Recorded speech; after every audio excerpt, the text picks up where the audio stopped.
no way of knowing exactly what post-virus America will look like, we all must agree that one thing that is fucked is bowling.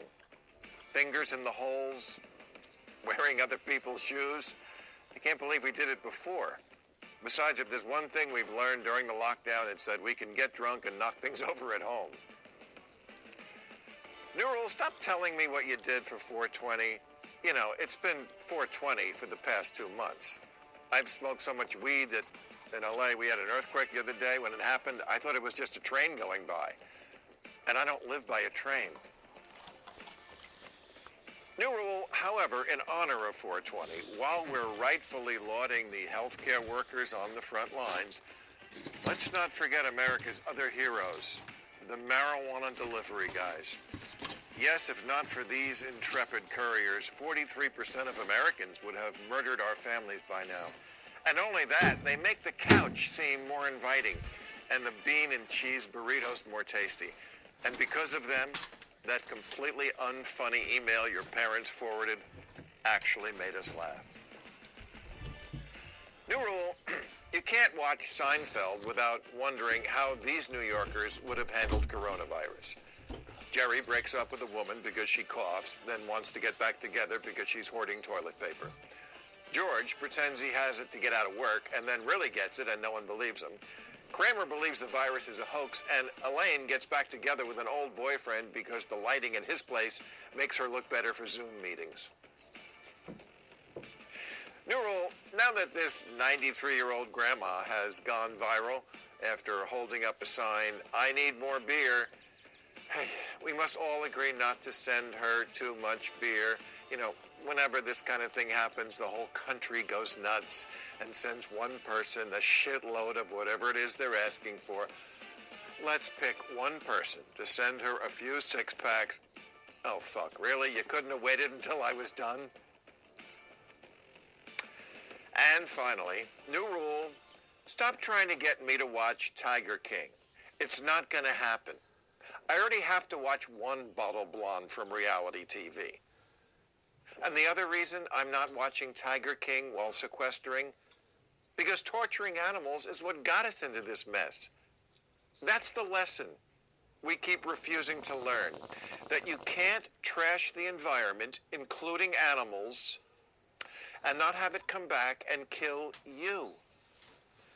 2 weeks ago, I called out China for reopening their wet markets, and miraculously, people from both sides of the aisle reached out to say, good for you for saying that. Well, here's another hot take that may not be as popular. America's factory farming is just as despicable as a wet market and just as problematic for our health. Factory farms have a lot more lobbyists, but ecological time bombs tick the same. Americans should not get too high and mighty about wet markets while we are doing this. Most, if not all, infectious diseases are zoonotic, meaning they start in animals and jump to humans. AIDS likely came from primates. Someone butchered a monkey or fucked one or something they shouldn't have been doing with a monkey. Mad cow came from cattle, eating cattle, which is like feeding a chicken an omelet. Just 2 weeks ago, a fatal strain of bird flu was confirmed in a commercial turkey flock in South Carolina. Now, to thwart the coronavirus, we've been told to create distance, avoid others who are sick, lower stress, and exercise. Are you surprised that diseases flourish among animals when they're forced to live in conditions that are the complete opposite of all of that? They're on top of each other, they can't move, they're stressed out. I've seen airports treat luggage better than we treat animals. Egg-laying hens are starved and given no water for weeks to shock their bodies into molting. Beaks of chickens are removed. I could go on. Have you ever driven by a high-density feedlot? Yeesh.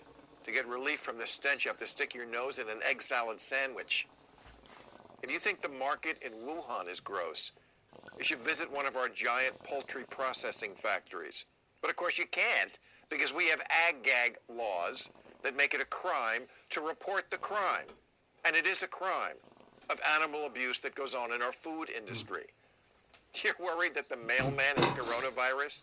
80% of pigs have pneumonia when they're slaughtered because we make them live in conditions that would make a zombie vomit. And then, so they don't die before we kill them, pump them full of antibiotics that in turn get passed on to humans. That in turn leads to antibiotic-resistant diseases that in turn leads to us dying from ever-evolving contagions. It's 6 degrees of tainted bacon. We're on the cusp of returning to a pre-antibiotic era where strep throat was a death sentence. Let me put it as basically as I can. If we keep producing food the way we do, you're going to get sick with something medicine cannot fix. You don't have to care for the sake of the animals. I wouldn't want to mess with anyone's reputation as a heartless asshole. But do it because animal cruelty leads to human catastrophe. Do it because barbecue is why you've been masturbating for a month. And get the fuck away from me with Tiger King. I don't care that he sees the light at the end. So did Darth Vader. There's no such thing as keeping a wild animal pent up, but treating them well. Just ask Siegfried in What Remains of Roy. Joe Exotic is in prison partly for killing 5 endangered tigers, which are endangered because of people like him. I don't get why the woke left loves this show so much and isn't on this guy like pink sequins. People should take their meandering outrage and focus it on this issue. You keep animals in cages, be they tigers or turkeys, and look who winds up being the prisoner.